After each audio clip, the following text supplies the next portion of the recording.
Before I was at NYU, actually, how I got introduced to, I guess, the power in community and events and all of that is actually through my uncle. So I was like probably 15 or 16 or so, still in high school. And like one Christmas, he was like, Rhea, like, do you want to start working with me on my house party? He does like an annual themed Christmas house party. He's been doing it probably for the past like 15, 20 years, every year. Started doing that. So every Christmas I would help him. So I started to learn about like budgeting and how to deal with vendors and all of this stuff that make up events. But it was just for fun and just because it was my family. I didn't really know I wanted to do it like that.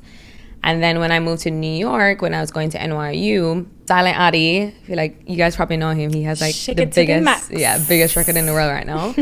I fronted him and he actually invited me to start hosting his bashment parties.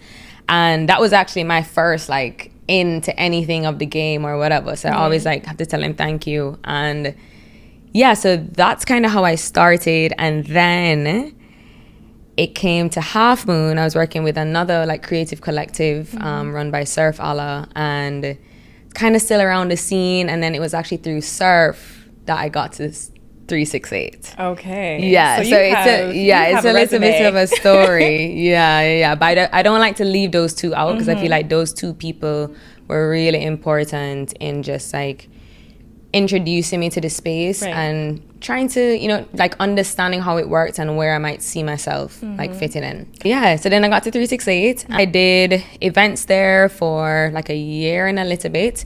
And I was also like the community experience manager. So I learned a lot about like really how to bring people's visions to life. I feel like we worked with a lot of brands or we worked with like a lot of individual creators that had ideas but didn't really know how to go from like point A to point B, or maybe they had like a finished product in mind but didn't know how to start. And so I got to work on a lot of different stuff. You know, we did parties, we did film screenings, we did album release stuff, we did stuff with labels, like we did a bunch of different events.